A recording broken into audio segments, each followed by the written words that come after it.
first time I saw in practice using a GPS system to monitor players was in the United States in a college program with football players.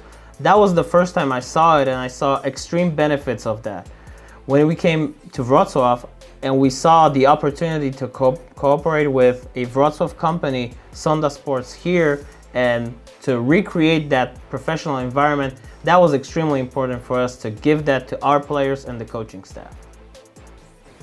The biggest advantages when you work with GPS monitoring, you can see the athletes in real life, but also after practice. You can monitor a lot of data, so you can really focus on stuff that are very important for your athletes, depending on how many accelerations they did, how much distance they covered, all that stuff that is not easy for us to measure with real time and even with just filming them with a local camera.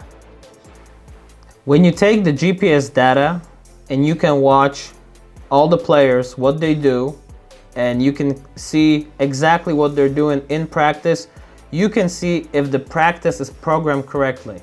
Are the guys getting enough work? Are they covering enough distance? Are they hitting their max speed?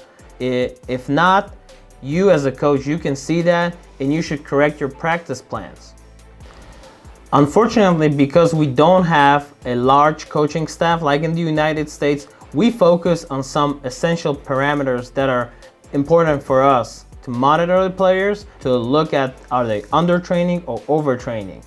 One of the key components that we look at is max speed, the speed and sprint, the distance they cover. So thanks to that, we can see how much they do in practice, is it an efficient practice, and how much they do in games. After using the Sonda system for a full season, we can see some things that we were only thinking about. Now we have data that proves what we were thinking.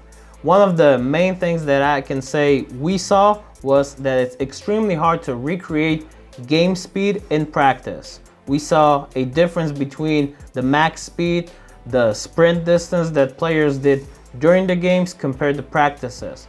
So thanks to that, we could also show the players that how important it is to get to closest to their max speed as possible, because the less difference we had in between those parameters, the better it is, the better they perform in game. When we introduce the system to our players, they are very competitive athletes. So every time we showed the data that we presented after each practice, they compared each other and they were competing to be the fastest, to do the most work, to cover the most distance. All of those components were acting as extra motivation to our players. They really wanted that, and that was an extra benefit that we had using the Sonda system.